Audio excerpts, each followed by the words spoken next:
but it's the ability to bring those voters with you. It's complicated and you don't need to worry about it. It's been very well canvassed that as a party, we don't think the way that Darlene acted was in line with our values and principles. I really had to think about, how am I going to change things up? How am I going to get through this? Because I don't want to fail. It is foul and personal and violent.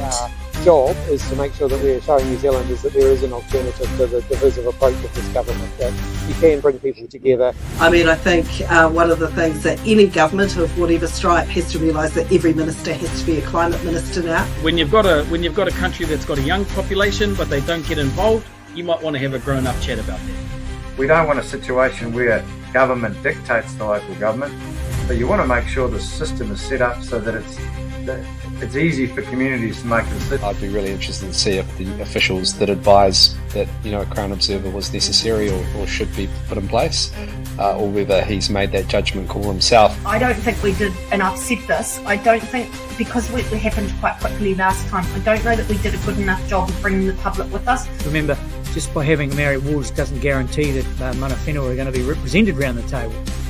Suggests that whānau with a disability and those who care and support them are somehow grifters.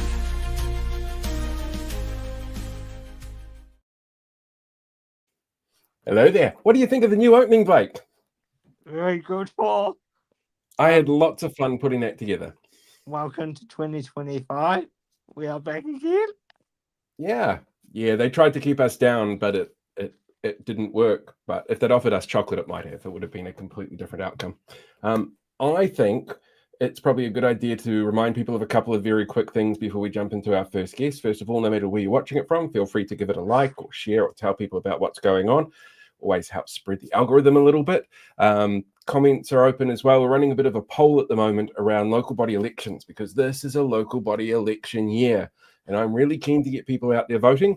So you can vote on that poll on the Paul the Other One YouTube page at the moment.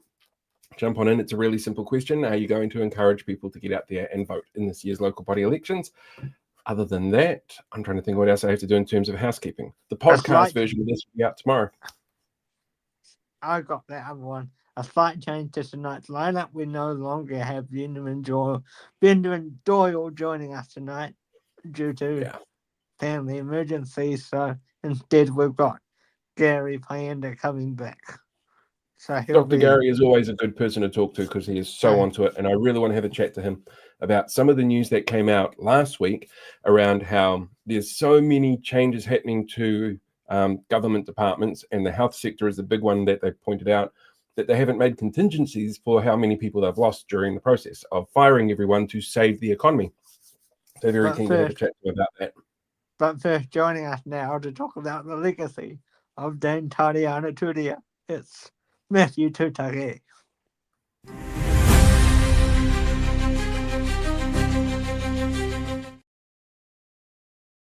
See, I even have fancy new little name badges for everyone. It's great. That was cool. That was so cool. Yeah. This is what happens when you've got so much spare time during the holidays. You write a bunch of submissions to the government for all of the crappy bills that they put during the holidays for people to submit on, and you make graphics for your show. Well, I love it. And it's really good to be with you guys. I mean, I don't think it's any secret now, but this is definitely going to be the last interview I do for some time. But really good to be with you guys. Very grateful that you could do that for us.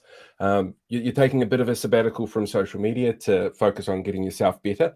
I'm guessing that wasn't an easy decision. No, I mean, look, social media can be a help, it can be a hindrance, it can be a negative, it can be a positive. I think if you use it as a platform to share your experiences, it works. But the distraction part is, now I've got to focus on my recovery and mobility and a few other bits and pieces. So I've decided that it's more a distraction than a help. And the obvious question is, how long will you be away? Well, I've given myself 4 weeks. I must admit, like a lot of other people, you get addicted. you get addicted by the need to feel wanted, needed, all this other sort of nonsense. But I'm happy to report I have a dog, and the dog is the dog has forced me to probably go to the shops tomorrow and buy a new phone after I had to recover this phone from the pond out back. See, I knew it was serious because we've got Waitangi Day coming up fairly soon, and I can't imagine that somebody who runs something like Waatea News would not want to be more involved and be more present around an event like this year's Waitangi Day, which is obviously going to be fairly headline grabbing no matter what happens. I'm kind of curious what your perspective is on our dear leader not going this year. I think it's not unusual. I think Christopher Luxon has genuinely struggled with his engagement with Māori. I think this government more generally is beginning to struggle. I mean, given the fact that the Treaty Principles Bill submissions are now closed, they had to extend it. We don't know the numbers yet, but I understand it's a record of number of submissions, which is healthy for our democracy. But I think I don't think Christopher Luxon will be missed at Waitangi. I just don't think he'll be missed at all. To be frank, if I was even blunder with the polls out today showing that National have gone back, I would say either this government is a one-term government or Christopher Luxon is a one-term Prime Minister. So I don't think Māori will worry too much that he hasn't bothered to turn up. As somebody who's in news, you would have probably come across this many times. The Friday night dump, put things out on a Friday night so people don't notice it. News don't get a chance to cover it. Have you seen the news about the Waitangi Tribunal that came out this evening? Yes. I was just thinking about this actually. The interesting thing wasn't so much about the new appointments. For me, it was about the reappointments. And so my good friend Sapo Timara has been reappointed. Hannah O'Regan has been reappointed, I think, for her second term. So I think the minister has done the right thing by reappointing those members. I do think that the Waitangi Tribunal is overwhelmed at the moment with work. So how this works is that the Māori Land Court, the chief judge of the Māori Land Court, is also the Waitangi Tribunal leader, similar to how Eddie Jury was back in his day. And so I think they're honestly really good people. I thought it was interesting that Ron Mark got in there. Ron Mark, of course, is former New Zealand First MP, former Minister of Defence, Māori from the Wairarapa. He's the mayor of Carterton at the moment, isn't he? That's right, mayor of Carterton at one stage, a cowboy-wearing, singing, hat-loving cowboy. I think we've got to be very careful in this country that we don't get down the path of political appointments to roles in the judiciary, because it is a judicial role. That's not taking anything away from my old mate Ron Mark at all. I think he's a wonderful human being. I mean, all the work that he was doing in Ukraine, for example, supporting charities from New Zealand in Ukraine, providing support over there during the war is admirable. But I just think we've got to be very careful. It's a slippery slope. One of the appointees, and the name completely slips my mind at the moment because the news is so fresh, got the appointment, according to the press release from Tama Pōtaka, because of his work in blogging about politics and the failed ZB Plus platform, the sort of pay subscription service that Newstalk ZB went for. Does this mean that when there is a change of government, I'm in with a chance for getting a role on the Waitangi Tribunal? It seems that way, and that's the challenge that I have. Look, I think people from different backgrounds and a diverse background at that, they do deserve a look in. And that's because when you have a look at the sort of inquiries that the Waitangi Tribunal takes on, we call them, I mean, you've got the historical, what we call the Raupatu sort of claims, so where land was taken, and then you've got other claims such as what we call the kaupapa claims. For example, one of the claims before the Waitangi Tribunal that is kaupapa is in relation to veterans. Ron Mark has a unique perspective on that, being a former Minister of Defence, a former serving member himself, a former veteran. I think there are people with different skill sets. I mean, it very could well be the case that there might be another broadcasting kaupapa claim coming up, and that person might be useful. But then again, you've got Derek Fox, who's been reappointed, who knows more about probably Māori broadcasting than anyone I certainly know. But yeah, I don't want to take away the fact that everyday New Zealanders should also have an opportunity to participate in these forums. But when it's a political appointee, I just don't think that bodes well for democracy. The institution, the mana of the institution. Blake, I'll hand it over to you before I completely take over everything while I'm also eating dinner at the same time. Dinner on the live show, that makes the change. That's how you know it's live. Oh, hey, you know what this is? This is AMSR. Was it? Is it AMSR? I'll turn the microphone off. Like everybody watching people eat. Yeah. So, what you did a bit of coverage for Dame Tariana's Tangi recently.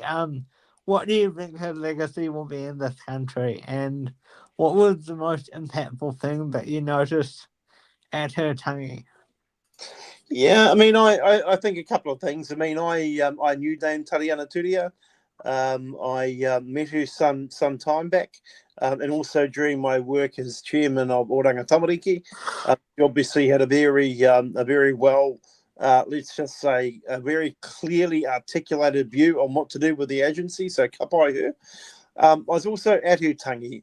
So I was on I went on what we call the paipai. I went on to the marae to farewell her on the Monday. Which is a day that the mutu comes to pay their respects. So I went on with Pim Bird, the former president of the Māori Party, or the first one of the presidents of Te Pāti Māori, I think, and Kahununu of Ngāpui.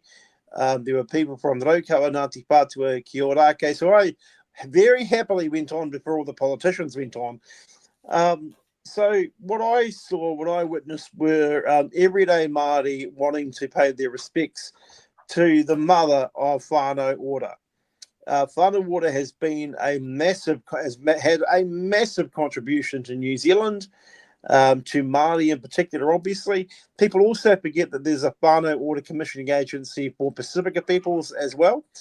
And so her legacy is about, for me, poverty alleviation, of lifting Māori up, people in New Zealand up from the depths of despair often, and not forgetting them and giving them an opportunity. So I think in short trip, that is her legacy. Her legacy is definitely that. I think her second legacy was to show us all that irrespective of who the Prime Minister might be, and by the way, it would have been nice if Helen Clark had at least released, I believe, a statement of some description, just to acknowledge the passing of one of her former colleagues, even though that former colleague just about brought her government down.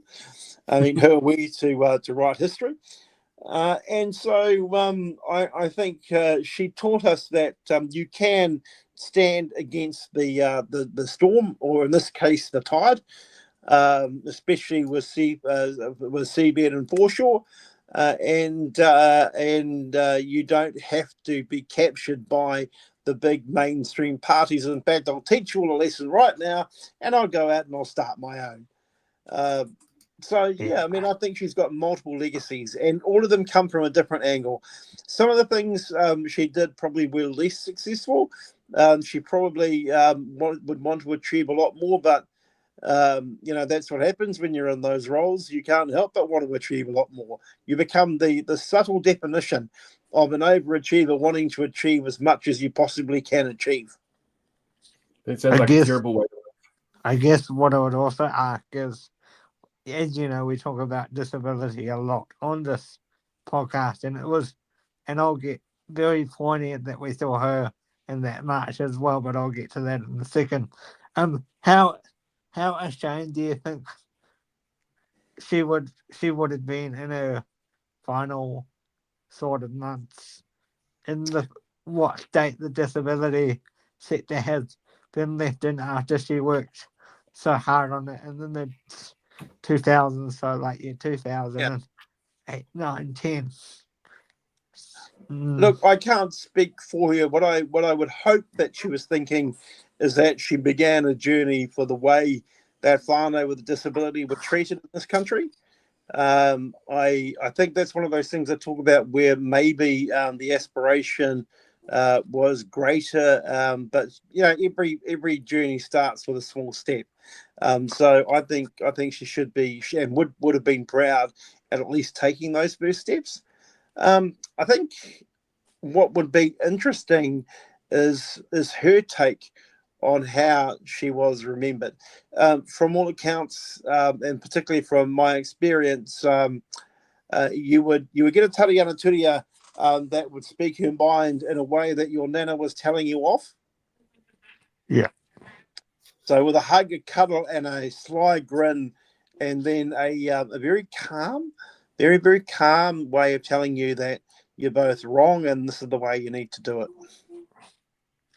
Finally, for me, how poignant was it that the last sort of image that we saw of her was at that march, at the that last year at the Hekoi March?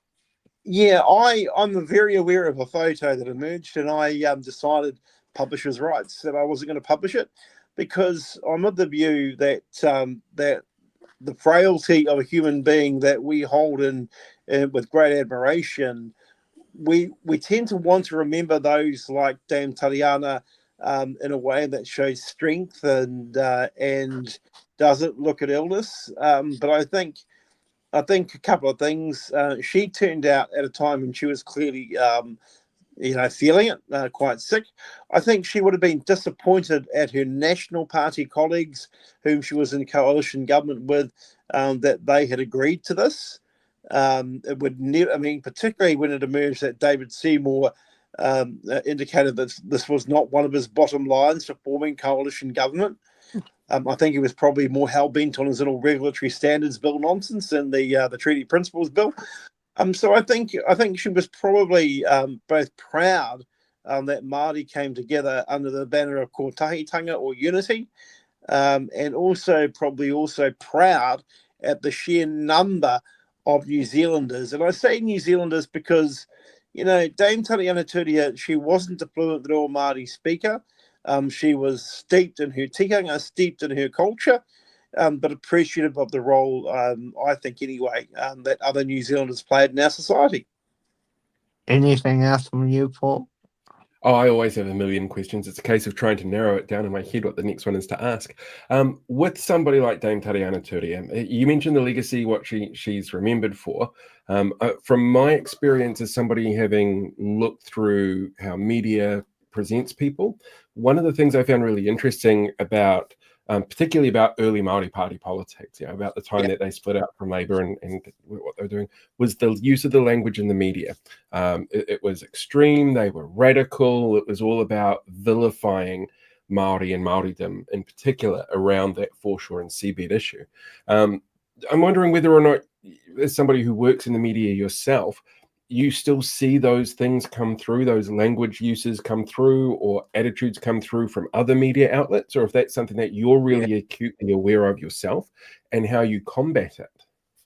I'm very acutely aware of it. I would say to you that we have evolved as a society more focused on newstainment and lifestyle than actual news. And so the words that we use, I think more often than not, elicit clickbait.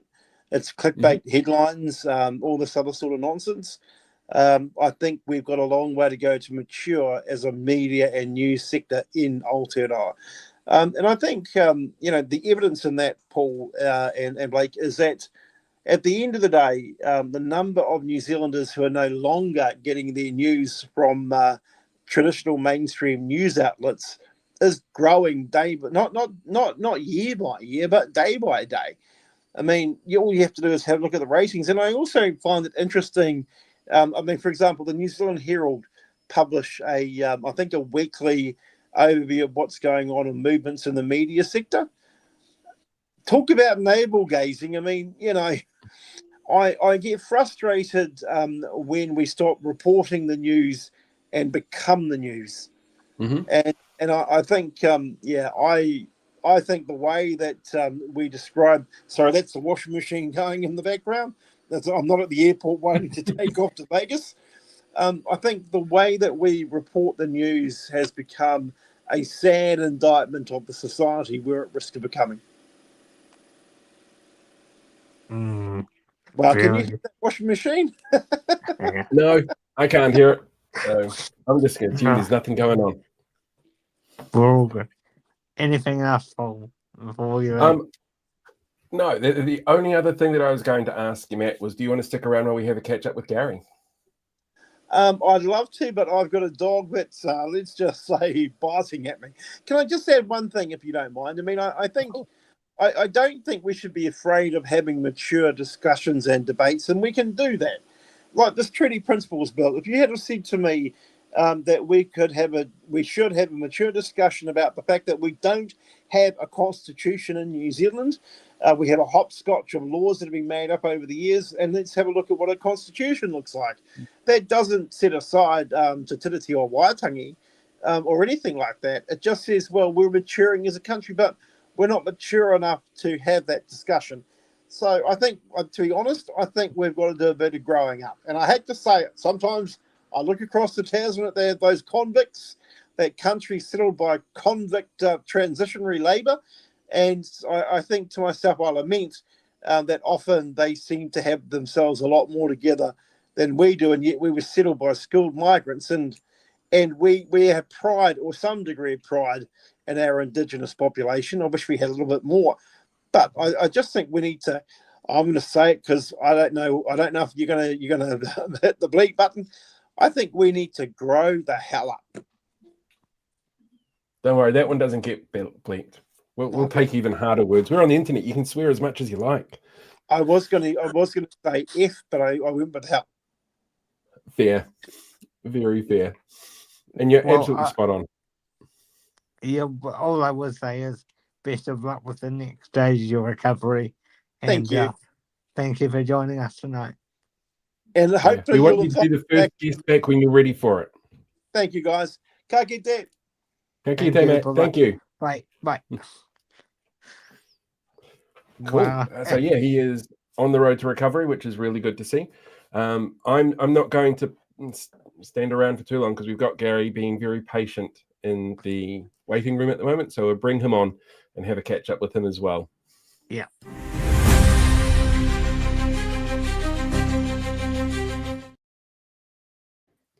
See, I do like the new graphics. Hey, Gary, how you doing? Hey, how's it going, Paul? Blake, hello. Hello. Nice background tonight. Yeah, a little bit of bush behind me. Sorry for the backlit. I know that's not ideal, but can you see me well enough? We can see you well enough. Yeah. Are you on holiday still? No, we've just moved house, so I've spent pretty much the better part of my free time in the last 3 weeks scraping wallpaper 1 centimeter at a time off of walls. It's just brutal. Moving over the holidays is never fun either. No. Stressful period and already. It's good to appreciate what real work is like, real labor. To think people do this 8 hours a day, 40 hours a week. Wow. Yeah. Before we get into it, I'll just say your new view is lovely. Yeah, we're stoked with this place. Hey, look, the reason why we got you on is there's lots of issues still going on in the hospital system since we spoke to you last, and in particular, I'm going to hand over to Paul because he has some information to share about Waikato, I think. Is that correct? Well, I've been trying to get information out of Waikato. The problem that I've got with Waikato is that a lot of the people that I knew that worked there were made redundant last month and told, don't worry, it's not going to ruin Christmas. Your last day will be the 2nd of January, which is really lovely, pleasant stuff that comes when that happens. I've actually got questions around some of the stuff that came out last week around the health department, health sector. It was noted in the media that there's been so much change, so many restructures, non-hirings, all of these issues that we saw last year, with no contingency plan in place for how you go about restructuring a sector where you've lost so many workers. I'm kind of curious from your perspective, if that was something that you guys have seen on the ground floor, and if that was something that you were able to basically shout about and go, look, it's fairly obvious this was going to happen? Well, I think for all of us that are in healthcare, we do notice when systems don't work well. And what I'd like to say is that we were relatively understaffed and operating in a cost-effective and cheap budget way. We were doing providing a lot of care for very low cost when you compare that to other nations in the OECD. We are middle of the pack, if not lower third, in terms of cost effectiveness. But this government has eliminated, I think it's over now 3,000 health roles nationwide. So some of these were vacant positions, some of these were active positions, some of these are critically important positions.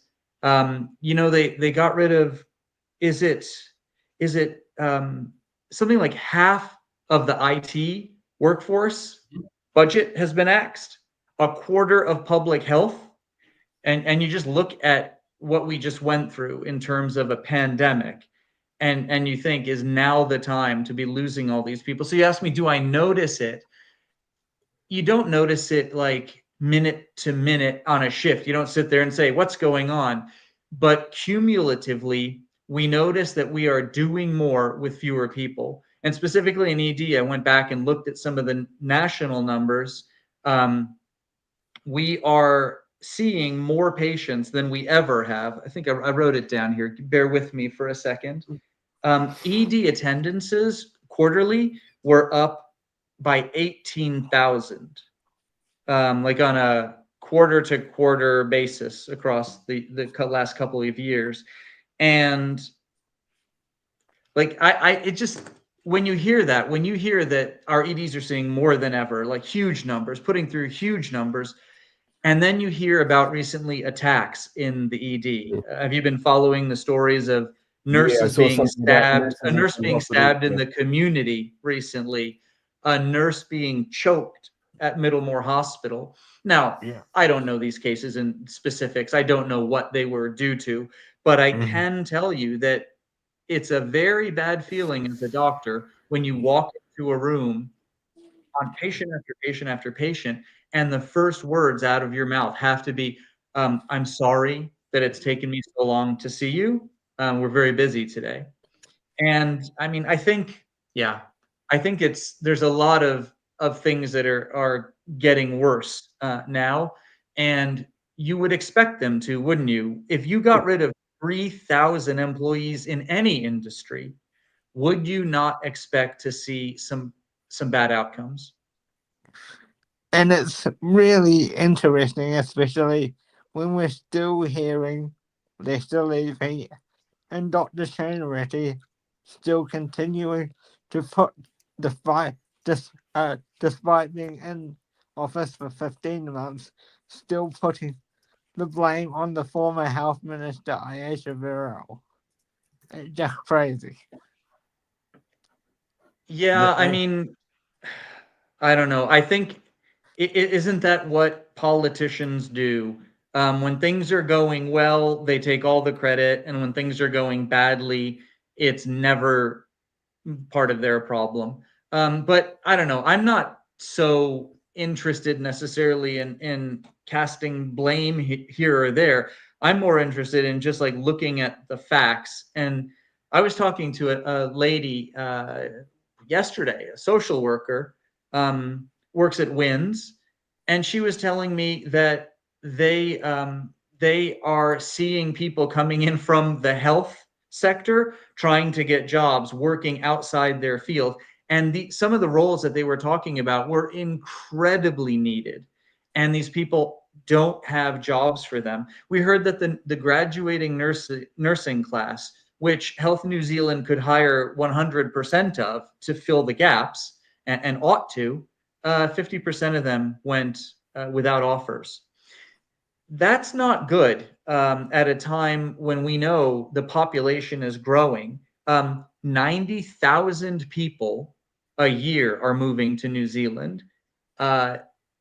Whatever government it is, national, Shane Retty, Labor, whatever, they need to acknowledge that 90,000 people every year need healthcare, and this is how we're going to do it. Honestly, that translates to essentially another new hospital every couple of years. That's what we should be talking about.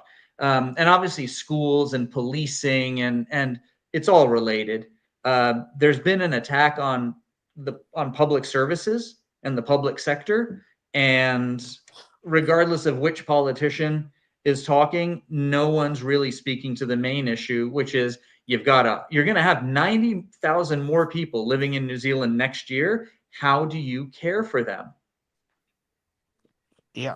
And the other thing that really bothers me is local people are still not going to get a look in, even if they go down that route, because there's been so much to take a thing off America here. There's been so much interest due to the incoming Trump administration of interest on doctors wanting to come over here from the States, that our local staff aren't going to get a look in.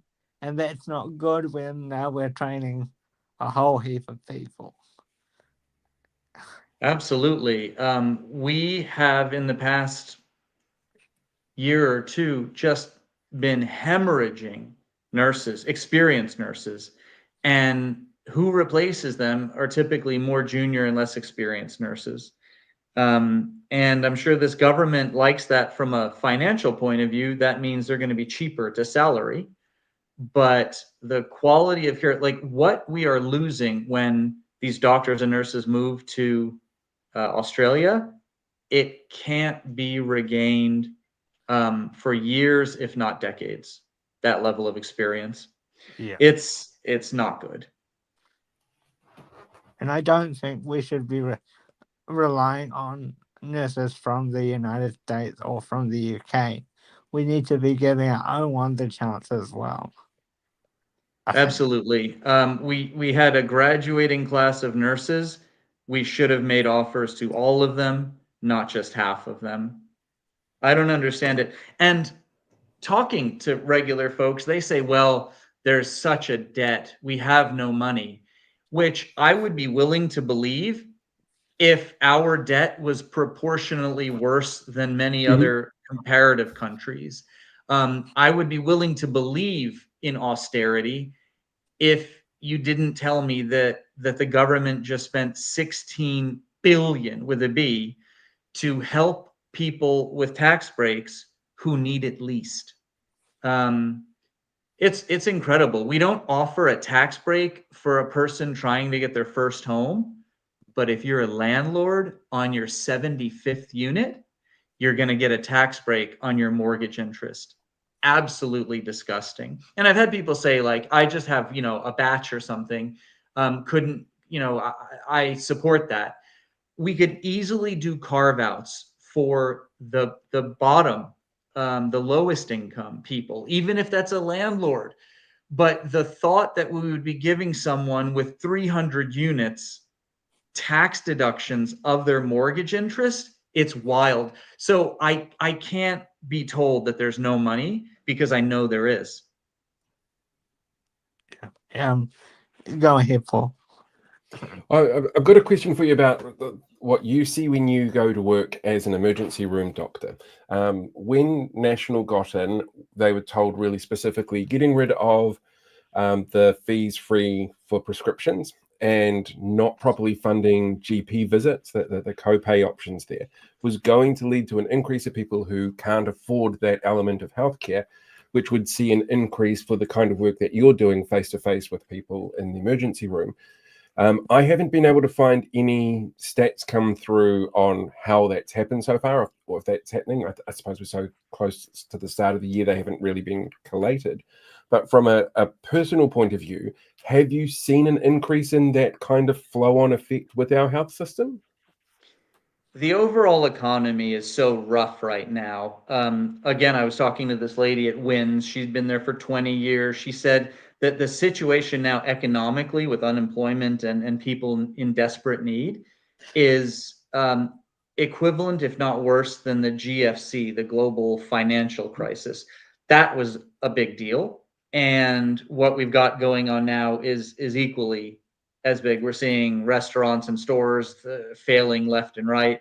Yeah, times are hard, and things like prescription fees make an already bad situation just a little bit worse. And Paul, I would say, I don't know how into the health literature you are, but I've written some pieces about how the fees, how making medications fees free actually saves lives, increases medication compliance, decreases hospital stays, decreases ED attendances. So we have international, robust, multiply good data that tells us that reintroducing prescription fees was incredibly stupid from an economic and humaneness point of view. It wasn't smart in any sense. It's costing us more to do this. It just doesn't make sense. Mm-hmm. And if you want to hear more of Gary's thought, you can subscribe to his Substack, which he started recently. Who would want to hear more about this? This is the saddest stuff.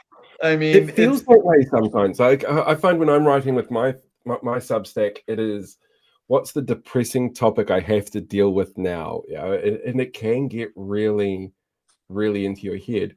How are you taking care of yourself?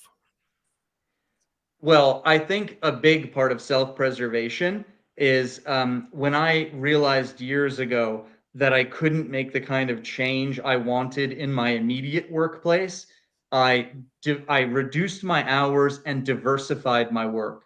So I don't just work in an emergency department now. I also am an expert advisor for Health and Disabilities Commissioner cases or other court cases, like the coroner's court, doing work with rescue agencies. So I'm a medical director for one of the rescue agencies in the nation.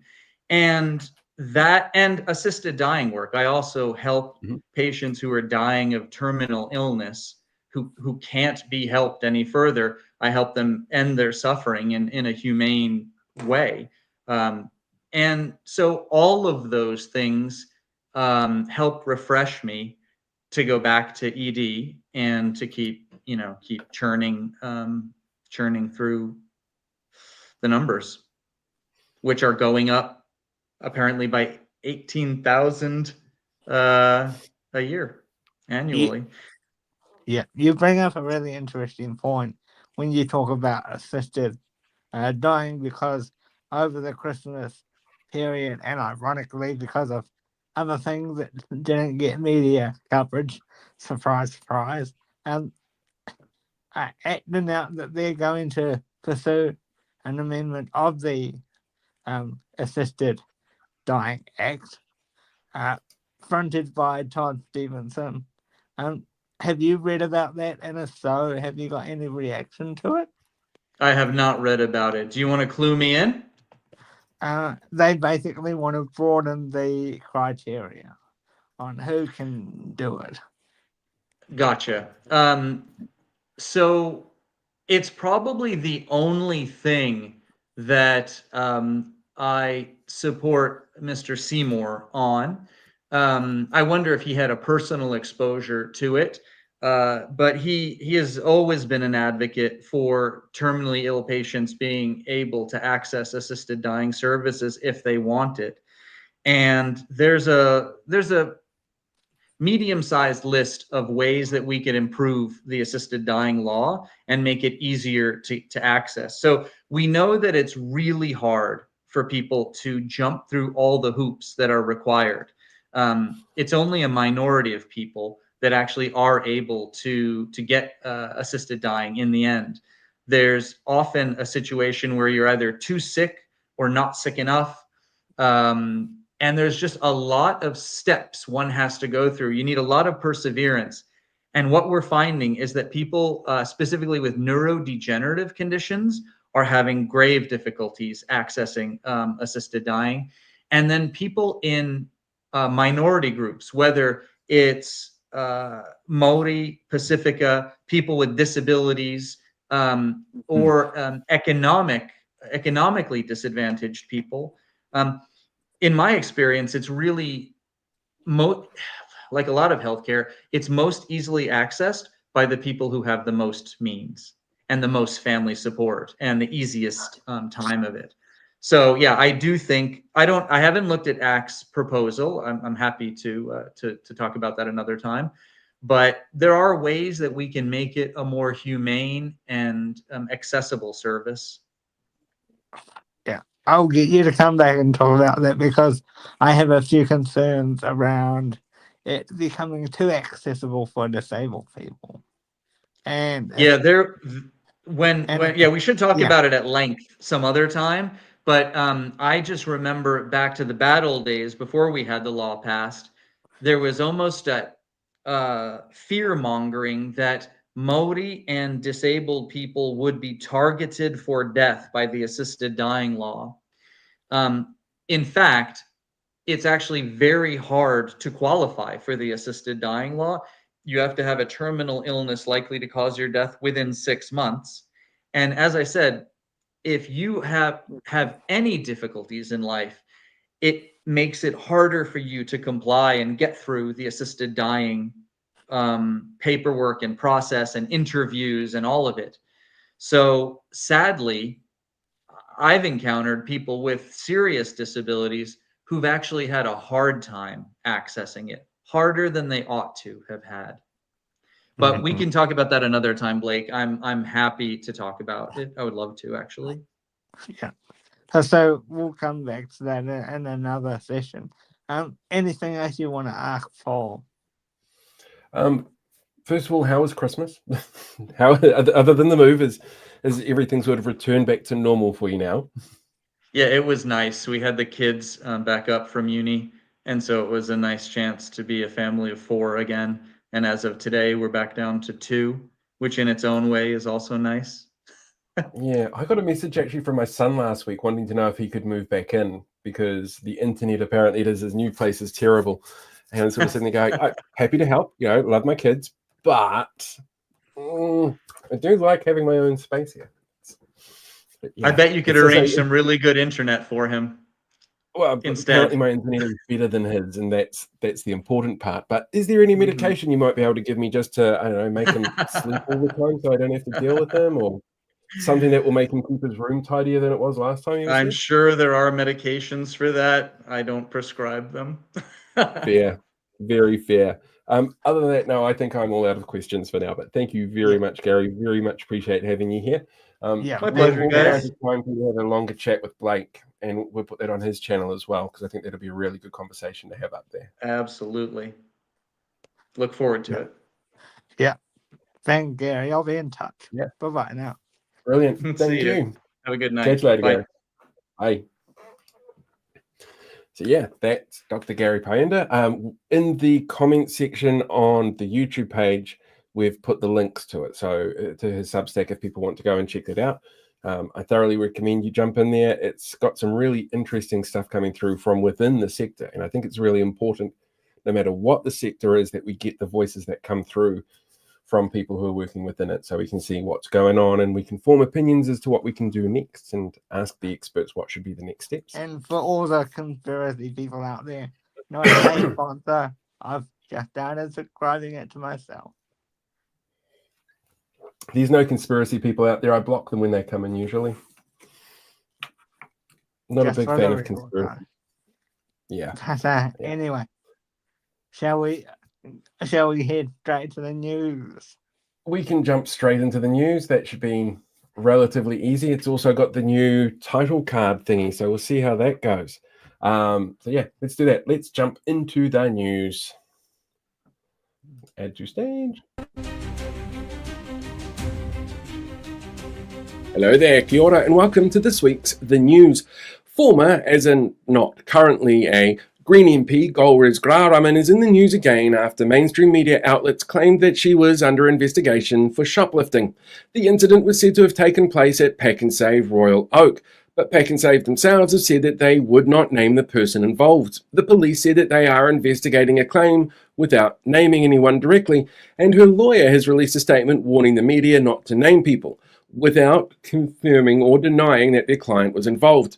But according to MSM, it's totally her. Said a spokesperson for mainstream media, sales and viewer numbers have been slumping over the holiday period, and it's been really tough to vilify anyone on the left of politics so far this year, with the coalition trying to unsuccessfully minimise the feedback that they've received for their highly controversial agenda. So the decision was made to remind racist old folks to be angry at liberal brown people again, because sales always go up when people can be angry at minorities. Completely coincidentally and probably not related in any way, a new Curia poll from the ACT Party-aligned Taxpayer Union, the only poll which in 2024 kept putting ACT's popularity 2 to 3 points higher than any other poll, has released another poll today which shows the Labour Party overtaking the National Party in popularity. While it's easy to warn people to be wary of polls, especially from a company that has such close ties to disinformation for hire groups, a company that is not regulated by the National Regulatory Body for Political Polling Organisations can be one to be wary of. It does continue a trend from 2024 though, which saw the Labour Party overtake the National Party in a number of polls towards the end of the year. But don't worry, mainstream media will be sure to be working on some way to vilify the left, like conflating stories about shoplifting former MPs of colour. Nicole McKee, seen here showing you how planting vegetables over things you don't want the police to find is a great way to mark where something might be buried, has been accused of telling fibs after it was revealed that the, quote, massive amounts of emails, end quote, that she used to justify the return of the ineffective 3 strikes laws was just 10 emails. When asked for comment, McKee defended her decision, pointing out that as an ACT MP, they see small numbers as having a disproportionate amount of influence, and clearly the Prime Minister agrees. We even got Nicola to look over the numbers of emails, and she seemed satisfied that they were lots. Justice Select Committee Chair James Meagher, seen here wondering why the Justice Committee Chair gets all of the racially divisive bills that ACT instigates, and if it has anything to do with stereotyping anything Māori as being about crime and criminal processes, has stated that the committee will not be able to hear all oral submissions for the Treaty Principles Bill due to the sheer volume of requests. With historic levels of feedback, the number of requests to speak to the committee are on the record side.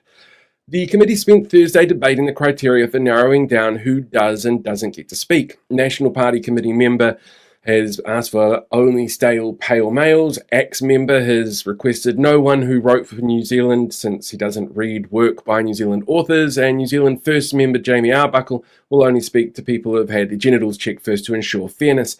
In the end, it seems each party will handpick 25 submitters to speak to the committee, which, like the Māori Ward referendum bill, will be split into 2 to hear submissions that they choose to hear. The government announced an increase in the number of kāinga ora tenants getting warnings and eviction notices in 2024 over 2023. Chris Bishop, seen here trying to karate chop a podium, reported that there were 553 warnings given out in total, which makes up 0.8% of all current tenants within the system.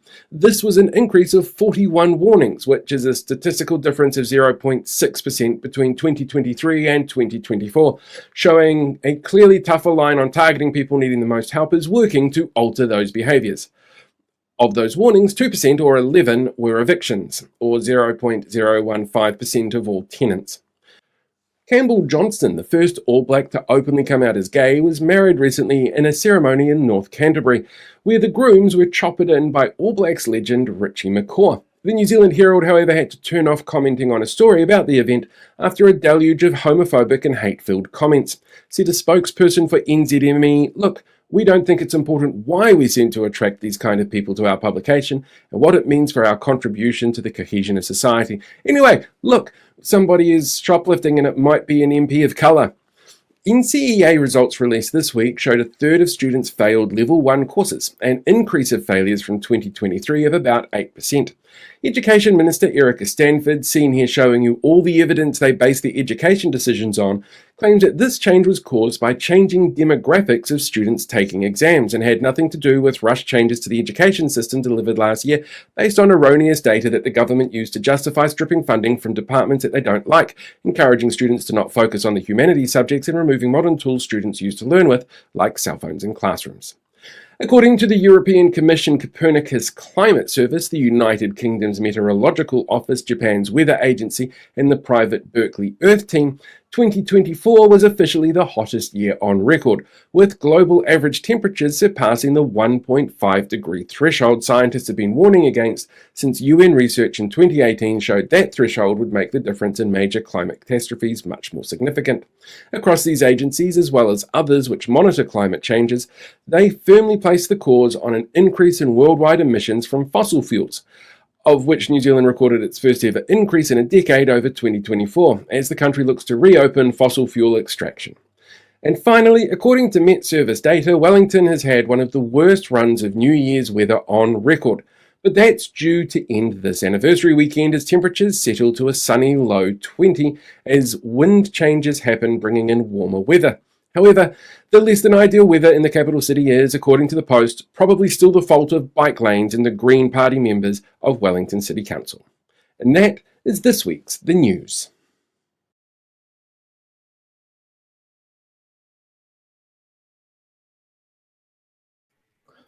There we go.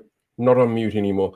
Yeah, that was this week's news. It was interesting, and Tedious Human raises a really interesting question here about how is it democracy if they choose which to hear. There was actually apparently quite a lively debate with the Justice Select Committee about how they were going to go about selecting who they listen to. The number of submissions still hasn't officially been released, but it looks to be in the area of 350,000, which is the largest on record by about 3 times. So yeah, it must be a very difficult thing to work out who you're going to listen to when democracy should have you listening to everybody. So yeah. Anything else I need to add? Almost. Our lineup subject to change, but as of this moment, we have a rescheduling with Mayor of Dunedin next week. Yeah, Jules Radich.